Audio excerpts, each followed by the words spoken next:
이 설교를 말씀을 요약을 해요. 저희 애기 엄마도 요약을 하면 저한테 뭐라 하냐면 쓰잘데기 없는 말 10분이나 하고 합니다. 그게 왜 쓰잘데기 없는 말인데 그게. 그러니까 은혜 받고 는지는 언니 그게 다 말씀을 열기 위한 말씀이 똑같이 들어도 한 사람은 쓰잘데기 없는 소리 10분이나 하고 앉아있다 하고 한 사람은 언니 그것이 말씀으로부터 인도하기 위한 걸음걸이야 하고 있는 사람이 앉아있고. 자, 이게 믿음이에요. 이게 믿음. 자, 무슨 말씀 드리냐면 대부분의 우리 성도님들은 믿음으로부터 시작합니다. 무엇을 믿음? 알 수 없는 믿음이에요. 사실 알 수 없는 믿음이에요. 그냥 예수 그리스도를 믿는다고 얘기합니다. 이 믿음이 바로 알 수 없는 믿음이에요. 내가 무엇을 믿는지, 내가 왜 믿는지, 왜 믿어야 하는지 그냥 모르고 그냥 뭐 쉽게 얘기하면 부흥회 때 한번 참석했더니 마음에 어떤 뜨거움이 있더라. 그래서 나는 오늘부터 뭐 하기로 했다. 예수 믿기로 내가 오늘 다짐 한번 해봤다. 그래서 오늘부터 내 종교는 기독교, 나는 예수님. 우리 미선이 저는 믿을 사람이 그 사람밖에 없더라고. 이런 식으로 되는 믿음이 어떻게 보면 1차적 믿음이에요. 이 믿음으로부터 시작합니다. 근데 이 믿음이 성장하지 못한다면 어디서 문제가 생기냐면 바람이 불고 폭풍우가 치고 어떤 순간에 놓여있을 때 이 믿음은 견뎌내지를 못하는 믿음입니다. 자, 그래서 예수를 믿는다라는 이 시작점에서 어떻게 발전해 나가야 되냐면 예수님을 내가 왜 믿는가라고 발전해 나가야 합니다. 그리고 그 예수님이 누군가. 그런데 우리가 착각하는 게 뭐냐면 사복음서에 나타난 예수님이 예수님의 전부라고 생각하면 큰일 납니다. 성경 66권은 오직 한 분만을 이야기합니다. 그게 예수 그리스도입니다. 그래서 요한복음 1장 1절 태초에 말씀이 계시고 그 말씀이 하나님이시다. 그게 곧 예수 그리스도고 우리가 믿는 바다. 우리가 믿는 바는 뭐다? 바로 이 말씀이라는 거다. 말씀이 없는 우리 교회는 아무짝에 쓰잘데기 없는 그런 그룹의 모임일 뿐입니다.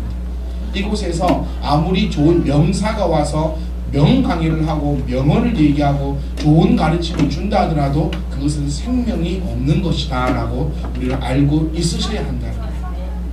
그래서 뭘 믿는가? 여러분 우리가 좀 원시적인 믿음에서 좀 성장하는 믿음으로 바꾸어질 수 있기를 간절히 소망합니다.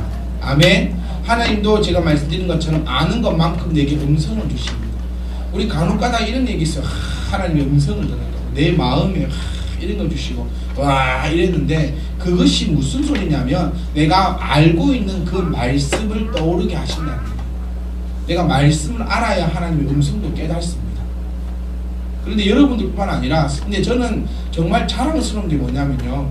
우리 교회 성도인들만큼 하나님의 말씀을 많이 보는 사람이 없습니다. 사실. 그런데 또 정확하게 얘기하면 우리 교회가 성경 보는 것은 참 작게 보거든요. 이게 무슨 얘기냐면 다른 교회 사람들하고 비교해보면 참 우리 교회 성도님들은 성경을 많이 읽으시는 편이에요. 그래도 하루에 한 장을 읽으시잖아요. 근데 엄밀히 따지고 보면 하루 한 장 읽기가 참 힘들거든요. 한 장은 어떻게 봅니까? 2장이 궁금하고 3장이 궁금한데 다음 번에 무슨 내용이 나올지 안 궁금합니까? 되게 정해놓은 듯이 궁금해서 참아요. 혹시 바로 내일을 위해서 오늘 2장 읽어보면 내일 읽을 게 없으니까 궁금해도 내일을 위해서 딱 참습니까? 저도 성경을 봅니다. 제가 성경을 안 보지 않잖아요. 저도 성경을 보면 예레미야 1장 읽었다. 우리 지금 예레미야 보고 있잖아요. 성경 공부하고 하면서 예레미야 1장 읽으면 뭐가 궁금합니까? 뒷장이 궁금합니다. 그 다음에 3장이 궁금합니다. 느헤미야에 분명히 다니엘이라는 이름이 나와요. 그럼 또 다니엘이 궁금해요. 그래도 다니엘서 넘어갑니다. 그러다 보면 밤잠을 못 자는 게 사람입니다. 근데 특히 여러분들은 한 장을 다 보고 한 장, 하루 한 장. 이게 대단한 실력입니다. 하루에 한 장. 이 말은 드라마를 볼 때 1분씩 본다는 거예요. 60분의 드라마를 1분씩 끊어서 오늘 보고 내일 보고 그다음 보고 이렇게 본다는 내용과 다를 바가 없습니다. 그러니까 참 아이러니하죠. 내가 우리 교회 성도님만큼 항상 그런 우리 찜찜함은 있잖아요. 오늘 만약에 내가 말씀을 못 봤으면 또 이 찜찜함 읽어야 되는데 이 찜찜함을 가진 성도들도 사실 별로 없습니다. 그냥 냅다 믿는다. 이게 대물림되는 믿음이고 이게 안 좋은 믿음입니다. 어린아이들 양육하실 때도 그 아이들이 예수님을 만나게 해주셔야 돼요. 부모의 믿음을 네가 물려받아라. 이것도 좋습니다. 근데 물려받는 믿음은 결정적인 순간에는 다 날아갑니다. 그래서 이 어린아이들이 하나님을 만나야 되고 하나님의 뜻을 깨달아야 되는 그 방편이 말씀을 듣고 말씀을 읽고 말씀을 지켜나갈 때에 나에게 오는 그 열매 때문에 이것이 믿음이 더욱더 굳건해진다는 그 사실을 기억하셔야 돼요. 그래서 내가 아무 의미 없이 원초적으로 믿는 믿음은 그냥 어린아이 같은 믿음입니다. 두 번째 믿음, 하나님 말씀을 보면서 그 말씀이 나에게 믿어져야 돼요. 그 세 번째 믿음, 그 믿음대로 내 속에서 열매가 나타나야 합니다. 믿음의 최고의 열매가 뭐죠? 구원입니다. 뭐라 해도 믿음의 최고의 열매는 구원받음이에요. 이게 믿음의 열매입니다. 그러니까 단순히 예수 믿으면 구원받는다. 예수 믿으려면, 여러분 믿으려면 이 하신 말이 너무 많아요. 학교 다니면 다 공부 잘합니까? 제가 태훈이 엄마하고 한 얘기가 있어요. 태훈이는 공부 잘하는 줄 알았어요. 왜? 학원을 보냈기 때문에. 우리 엄마들 다 그렇습니다. 내 딸을 학원 보냈기 때문에 내 딸은 뭐하고 있을 거다? 공부하고 있을 거다. 다음에 공부했냐 학원에서? 그게 문제라는. 교회 다니기 때문에 다 뭐 할 것이다? 구원 받을 것이다. 교회 다니기 때문에 다 믿음 생활하고 있을 것이다. 이 생각이 잘못된 생각이에요. 학교 다닌다고 다 공부 잘합니까? 학원 다닌다고 다 공부 잘해요. 교회 다닌다고 다 믿음 생활 똑바로 하고 있는 겁니다. 믿음 생활 똑바로 하려면 최소한 믿음이 무엇인지, 하나님 예수를 믿으라 했는데 예수가 무엇인지, 그럼 최소한 우리가 말씀을 읽고 듣는 것에 대해서 게을러지면 절대로 안 된다. 이거는 꼭 기억하세요. 많은 사람들이 요즘 청년들이 이런 일을 많이 벌입니다. 성경은 안 읽고 신앙 서적을 참 많이 읽습니다. 그러니까 청년들 손에 들려있는 책 보면 어느새 이 성경책은 청년들 손에서 사라졌습니다. 왜? 핑계는 있습니다. 휴대폰에 다 들어왔으니까.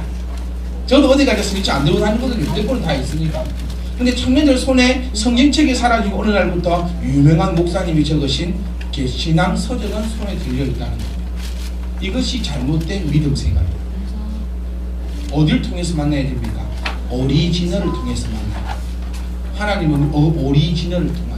과자도 오리지널이 맛있습니다. 무슨 말인지 깨달아지십니까? 그래서 오리지널을 통해서 우리가 하나님을 만나야 되고, 그렇게 되는 신앙생활일수록, 믿음생활일수록 뭐가 없다? 흔들림이 없다는 거예요. 그게 믿음입니다. 믿음의 결과는 구원이요. 그 구원의 확신은 흔들림이 없는 것이다. 내가 어려워도 하나님에 대한 믿음이 흔들림이 없어야 합니다. 좋아도 하나님에 대한 믿음의 흔들림이 없어야 합니다. 그런데 원초적으로 믿는 사람들은 다 흔들립니다. 원초적으로 흔들리면 다 태풍이 옵니다. 거의 끝났습니다. 고추가 걱정입니다. 비닐하우스가 걱정이고, 비닐하우스는 튼튼한데 그 앞에 쳐놓은 비닐하우스가 걱정입니다. 왜냐면 비닐하우스에 가면 3개가 있어요. 이렇게 다들 가보고 싶어 하는데 제가 안 될 것 같아서 참 미안하죠. 지금 가봤자 바빠서 안 돼요. 지금 저도 가면 싫어합니다. 이렇게 비닐하우스가 이렇게 3개가 있어요. 튼튼한 비닐하우스가 3개가 있고 그 앞에 또 비닐하우스가 하나 있는데 그 비닐하우스에서 고추를 말리고 있어요. 그러니까 길바닥에 늘어놓고 말리는 게 아니고 아주 청결하게 이렇게 딱 말리고 있는데, 이 3개 비닐하우스는 정말 튼튼하게 지어놨는데 이게 고추 말리는 비닐하우스가 조금 덜 튼튼해서 그게 좀 걱정이 되고 있습니다. 근데 바람이 불고 태풍이 웬만큼 불어도 우리 비닐하우스는 걱정이 없어요. 왜? 지켜줄 거니까.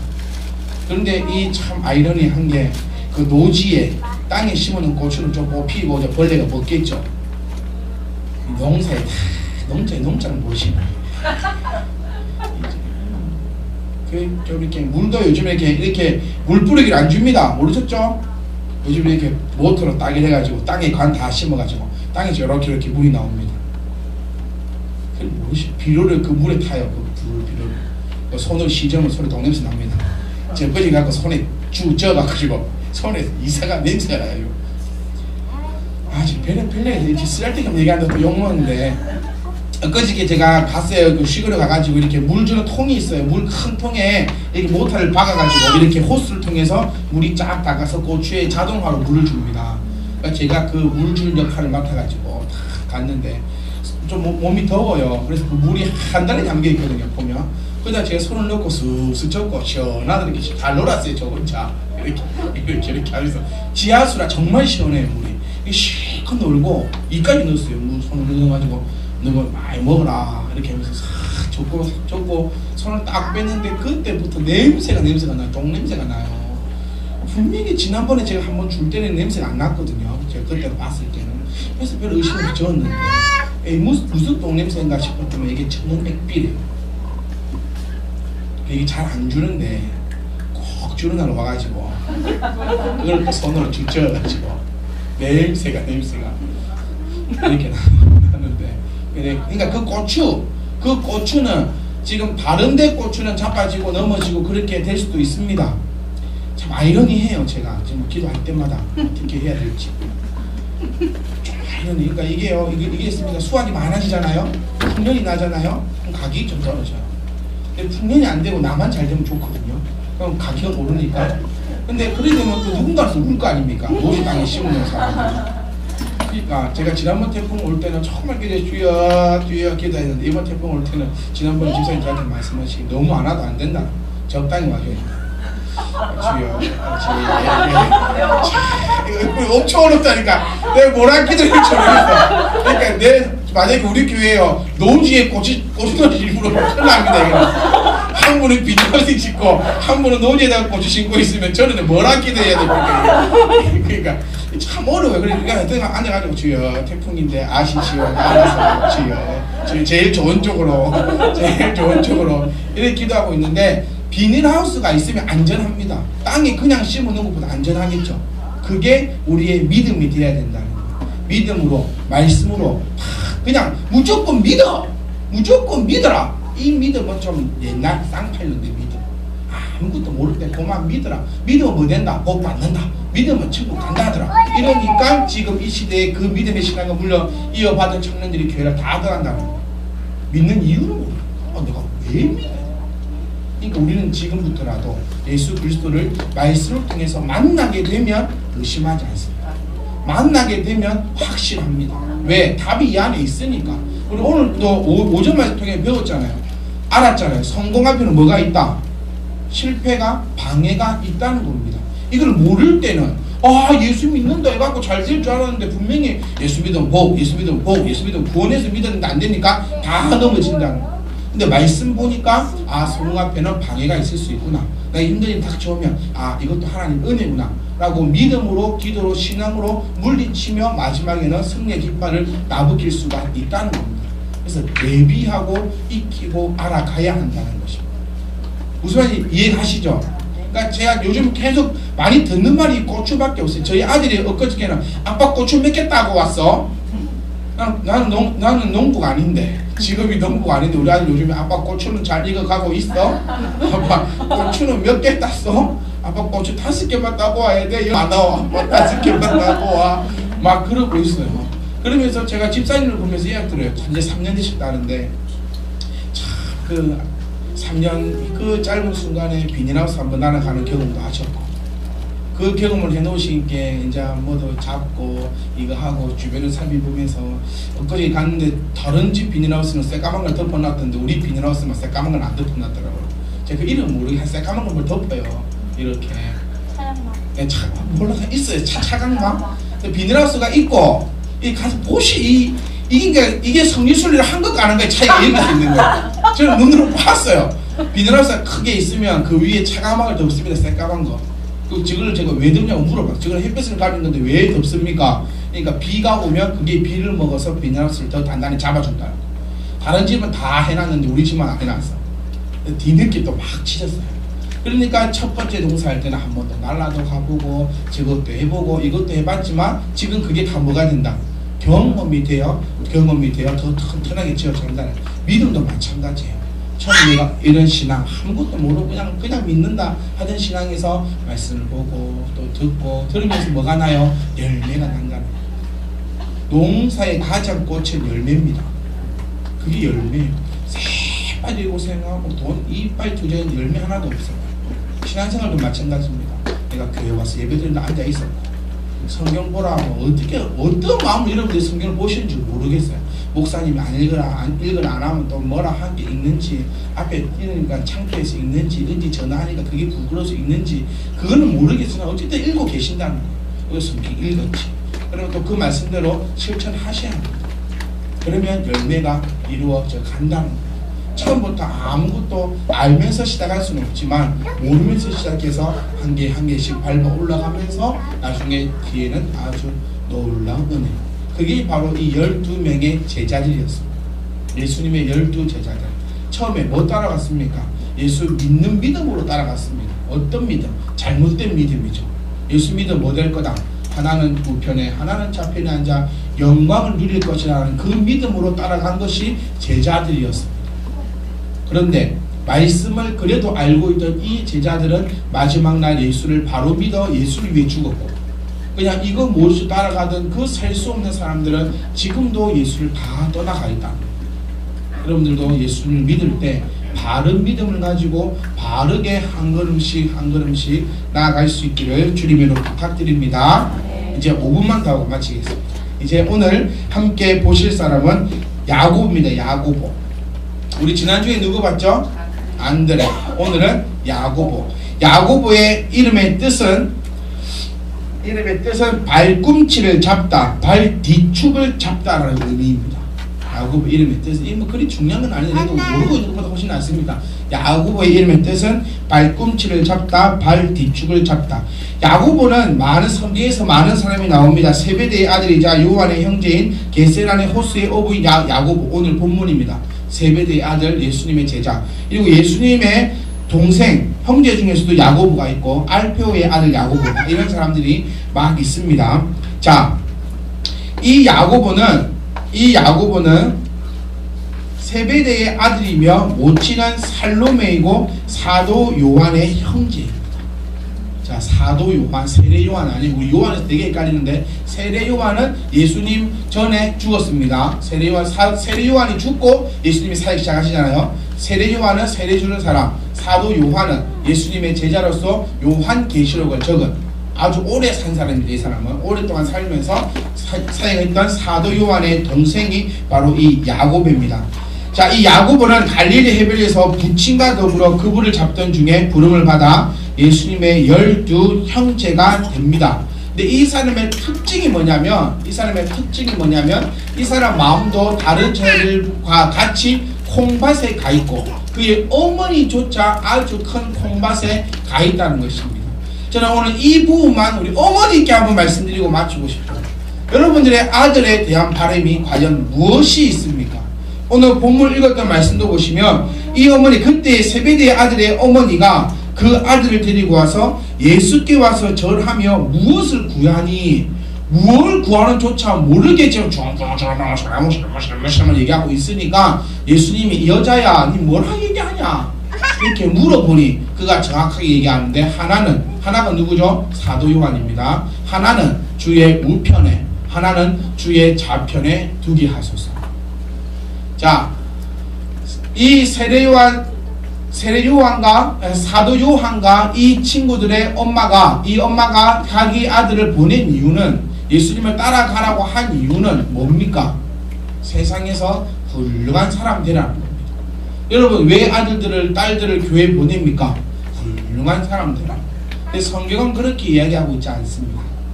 성경은 육적인 훌륭한 사람이 아니라 영적인 훌륭한 사람을 이야기하고 있다는 겁니다. 그래서 영적인 훌륭한 사람이 어떻게 된다? 육적으로 훌륭한 사람이 될 수 있다라고 성경은 우리를 통해서 이야기해 주고 있다는 것입니다. 여러분, 야고보는 주님의 부름을 받은 그 즉시 따라간 사람입니다. 12 제자들 공통점이 전부 다 주님의 부르심에 바로 따라갔다는 겁니다. 이게 첫 번째 믿음이죠. 첫 번째 믿음. 예수님에서 아는 거 있습니까? 없습니다. 12 제자 중에서 예수의 행적, 예수가 어디 출생, 예수님이 어떤 사람, 예수님이 뭔지 아무것도 모르는 상태에서 주를 따르라, 너희가 그물을 버려두고 나를 따르라 했을 때 1차적인 믿음으로 따라갔다는 겁니다. 근데 그 믿음이 어떻게 되었다? 잘못된 믿음이었죠. 어떤 믿음이었습니까? 예수를 통하여서 큰 것을 한 게 이루겠다라는 잘못된 믿음으로 나아갔더니 예수님이 십자가에 못 박히는 그 폭풍호 속에서 제자들은 하나같이 전부 다 잡아집니다. 근데 이후에 성령의 인치심을 통한 하나님을 알아가며 믿음을 통하여서는 이제는 이들이 그보다 더 큰 자기네들이 십자가에 못 박히는 그 폭풍호 속에서도 주님을 배반하지 않는 그런 믿음의 사람이 되었다는 사실을 우리는 분명히 말씀을 통하여서 기도하셔야 합니다. 야고보는 재밌는 일화가 있습니다. 예수님께서 지나가실 때에 바리새인들이 예수님을 향해서 욕하고 손가락질할 때 야고보는 주여 하늘을 명하여 불을 떨어뜨릴까요? 라고 예수님께 물어봅니다. 그의 온 관점은 권위와 능력과 모든 것에 충만함이 있었다는 사실을 우리는 기억을 하셔야 합니다. 사랑하는 성도 여러분, 우리는 야고보와 같은 자들, 또 야고보의 어머니 같은 자들이 과연 될 것인가 말 것인가 한번 고민하셔야 합니다. 무엇을 바라겠습니까? 무엇을 생각하시겠습니까? 어떤 것을 향하여서 나아가시겠습니까? 다 좋으시니까 끝내겠습니다. 이거 하나만 기억합시다. 이거 하나. 야고보는 하나님의 주님의 그 부르심에 즉각 응답하였다. 비록 알지 못하였으나, 비록 무슨 말인지 알아듣지 못하였으나 믿음으로 순종하였고, 두 번째로 그 믿음을 크게 완성시켰다. 여러분들은 지금 믿음의 출발입니다. 그러면 그 믿음의 완성이 있어요. 그 믿음의 완성이 있을 때 영육이 구원받는 것을 기억하실 수 있기를 간절히 소망하며, 일주일도 제발 하루에 한 장 말고 정말 읽을 게 없어도 조금만 더 읽으세요. 내일을 위해서 남겨두지 마시고, 성경이 있잖아요. 한 번 읽고 두 번 읽고 세 번 읽어도 됩니다. 소설과 틀립니다. 소설은 한 번씩 읽고 보면 두 번째 펴면 재미가 없지만 성경은 한 번 읽고 두 번째 펴도 재미가 있습니다. 왜? 기억을 못하거든요. 신기합니다. 성경은 기억이 안 나요. 왜 그렇게 기억이 안 나는지 여러분 기억하시면서, 제발 기억하시면서 믿음을 시작했으면 어떻게 하자? 믿음을 완성시키자. 그래서 나만 그런 거 아닙니다. 모두가 사람들이 다 처음에는 아무것도 알지 못하면서 나아갑니다. 야고보 또한 몰랐으니까 오직 한 자리 해보겠다라는 심정으로 나아갔으니까 그의 어머니조차 무식하게 우리 아들을 주님 오른편 왼편에 두셔서 한 자리 해게 해주세요라고 그렇게 무식하게 담당하다고 나아갑니다. 근데 중요한 것은 이제부터입니다. 이제부터 한 단계 주님에 대해서 알아가고 말씀에 대해 알아가고 그 다음에 한 걸음씩 더 올라가면 된다는 것입니다. 깨달으십니까? 좋은 거 먹고 나면요 다시 못 돌아갑니다. 우리 예전에 몇 주 전에 홍어잔치 한번 했잖아요. 홍어잔치 하면서 처음으로 했던 말이 그겁니다. 지금까지 내가 먹었던 홍어는 잘못된 거다. 두 번째로는 다시는 내가 그렇게 싼 홍어는 내가 값어치는 홍어는 못 먹겠구나. 그게 여러분들의 믿음이 되셔야 돼요. 아, 내가 예전에 알고 있던 이 믿음은 참 보잘것없는 거였구나. 내가 먹어보니 이것이야말로 하나님 말씀이구나. 하나님 말씀 제대로 알면 이제는 못 돌아갑니다. 왜? 내가 이 좋은 걸 놔두고 어딜 가?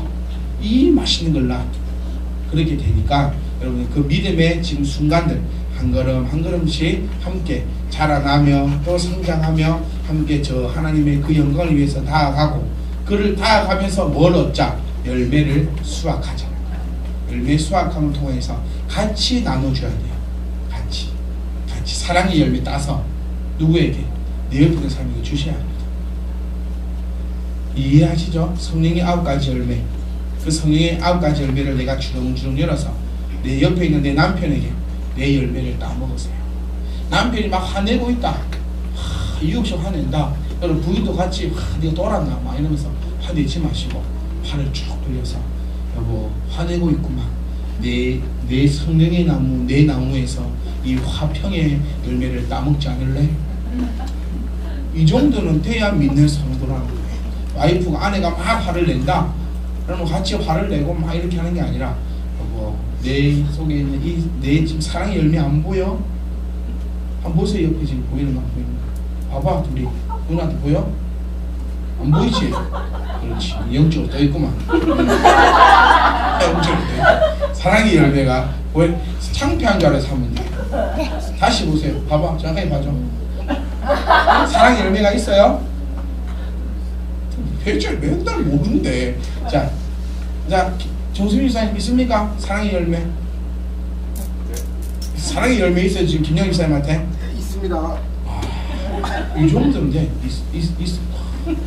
자, 그럼 사랑의 열매를 따 먹으시면 집사님 어떻게 될까요? 사랑이 충만하셔야죠. 있는데 왜 안 따먹어? 아 있구나. 있구나. 주렁주렁 여르렁 막 이렇게 하면 따셔야 됩니다. 마음껏 따셔서 이번 한 주간 기쁨의 한 주간이 되시기를 간절히 소망합니다. 그래서 부부가 함께 신앙생활 하는 게 참 제일 큰 복이라는 거예요. 나만 사랑의 열매가 있으면 뭐합니까? 맨날 따주면 나는 사랑이 없는데 내 사랑의 열매는 따서 신앙에게 주고 신앙에 열려있는 사랑의 열매는 내가 따서 먹고 그렇게 해야 아름다운 가정과 부부가 된다고. 나 혼자 기분 좋으면 뭐합니까? 상대방의 희락의 열매를 따서 먹고 내 희락의 열매도 따서 상대방에게 줄 수 있는 그게 믿음의 가정입니다. 믿음의 가정, 다른 거 생각하지 말고 이번 한 주간 동안 내 열매를 따셔서 열매 따먹어 생각하지 말고 따셔서 주세요. 여보 힘들지 나의 이 희락의 열매를 내가 따줄게. 자 먹어. 잘 먹었다 그래. 나는 없다 이러지 말고 내 것도 줄게. 이렇게 서로서로 화평하고 희락이 넘치고 사랑하고 은혜가 충만한 한 주간의 믿음의 삶, 믿음의 가정이 되시기를 주님의 이름으로 부탁드립니다. 기도하겠습니다.